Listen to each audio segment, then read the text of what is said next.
O fantasma camarada.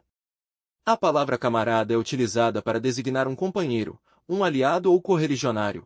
O termo quer dizer colega de câmara, para alguns uma derivação de colega de cômodo ou alojamento, tratando assim, de forma amistosa, aquele que tem objetivos em comum e que, em regra, luta pela mesma causa.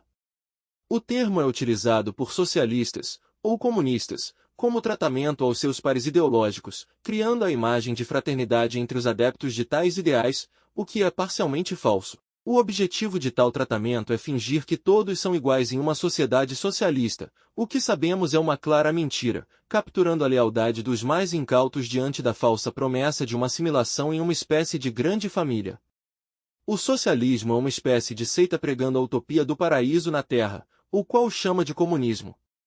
Ressignificando as palavras para pôr em prática seus jogos políticos, os socialistas são especialistas na confusão e, consequentemente, corrupção da linguagem, de tal maneira que podem usar tais artifícios para criar armadilhas aos que assumem a comunicação conforme seu, propositalmente, distorcido vernáculo.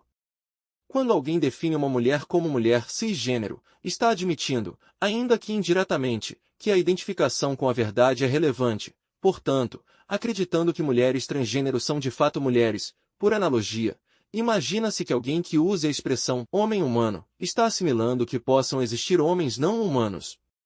No doentio estado atual das coisas, é preciso explicar o óbvio, e, infelizmente, será necessário uma pausa para explicar que a simples negação da existência de mulheres trans não pode configurar crime de transfobia, em que pese tal crime sequer deveria existir no ordenamento jurídico brasileiro, posto que trata-se de uma criação ao arrepio da lei maior. Assumindo que transfobia seja uma infração penal, mesmo que gestada por um poder que não poderia fazê-lo, em uma casa que tem como principal função impedir que tal aberração ocorra, faz-se necessário afastar a hipótese diante da simples negação da existência de pessoas que podem se identificar como algo de forma a sobrepor sua vontade à realidade. É inadmissível utilizar-se de um comando legal para que, em nome do combate ao racismo, as pessoas sejam obrigadas a afirmar que todos os seres humanos possuem a mesma cor de pele, de maneira que seríamos todos iguais. Notadamente, chamar alguém de negro não poderia ser considerado racismo, pois é mera constatação. De igual forma, negar o tratamento conforme a vontade, por força da verdade, ou exprimir a constatação que mulheres são mulheres e homens são homens, independente de sua vontade, decorre da constatação, não sendo uma agressão àquele que se identifica como algo que não é. Voltando ao nosso fantasma, é preciso constatar que um indivíduo comunista ou socialista, no caso das pessoas as duas palavras são praticamente sinônimos, não precisam viver em uma sociedade comunista ou socialista, caso em que os termos se diferem. Tais figuras são devotos da ideologia e não necessariamente conseguem vivenciá-la, seja por não poderem se impor ou por sua fraca disposição. Quando se afirma que, em se tratando dos indivíduos, comunista e socialista são praticamente sinônimos, é importante compreender que um socialista comum acredita que o sistema é meio para se chegar ao comunismo, logo, pode-se dizer que todo comunista é socialista, pois vê no socialismo como o processo pelo qual chegar-se-á ao ideal utópica, ignorando ser inatingível, do comunismo. Por outro lado, não se pode afirmar que todo socialista seja um comunista, uma vez que, os líderes revolucionários, salvo algumas exceções, sabem que a promessa não se realizará e que o processo perdurará, mantendo-os assim no poder. Enquanto as massas, comunista, acredita que o período autoritário tem como finalidade destruir opressores e a libertar para uma sociedade livre de desigualdade, na qual a grande família divide de forma igual os abundantes bens que produz com prazer, pois a todos tudo pertence. Os líderes revolucionários, socialistas não comunistas, apoiam-se em falsas promessas e no uso do autoritarismo para perpetuarem-se no poder, deixando claro que são muito piores em se comparando aos que outrora eram considerados opressores.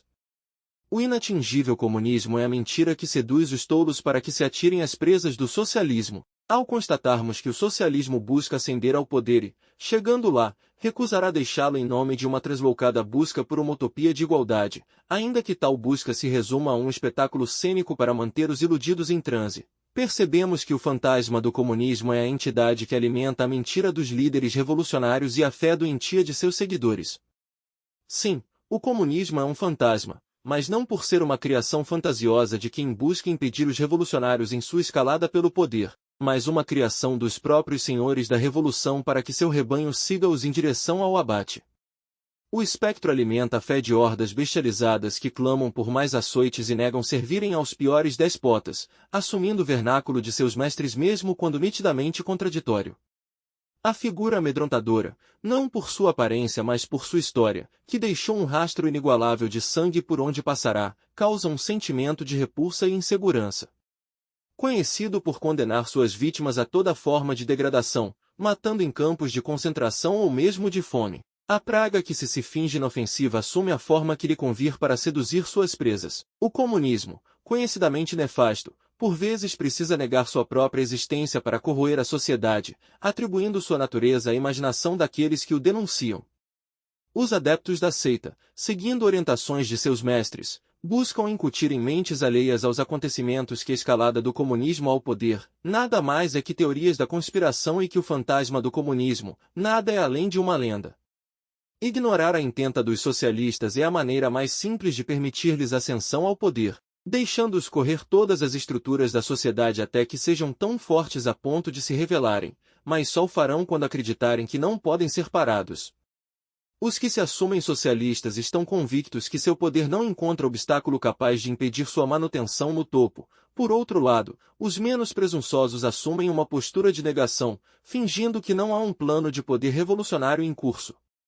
Quando um líder se assume como comunista, acredite, ele se considera inalcançável. Todavia, se outros tentam negar que há um processo de tomada de poder em curso por comunistas, mesmo falseando as alegações com ar de jocosidade, tenha em mente que estes ainda esperam um momento oportuno para dar o bote, são ardilosos o suficiente para manter sua mentira até que, em sua visão de mundo, tenham convicção de que a vítima, a sociedade, não tem mais forças para reagir. Negar a intenta comunista, criando um factoide à ação de tiranos ainda mais sem escrúpulos que os que se assumem como mal. O fantasma camarada é real e a fé de seus seguidores é doentia, pois tenta corroer a civilização ao passo que nega sua própria existência, pois sendo uma crença relativista, admite a dissimulação como meio de atingir seus objetivos. Igualmente, não há como negar que há socialismo quando há adeptos de tal ideologia, haja vista que, como processo em busca de um fim, sempre que possível, seus adoradores o colocarão em prática. O truque mais esperto do diabo é convencer-nos de que ele não existe. Charles Baudelaire, Les Joueurs Généreux, 1864. Artigo do autor Leandro Costa publicado na revista Conhecimento e Cidadania volume 3 número 37.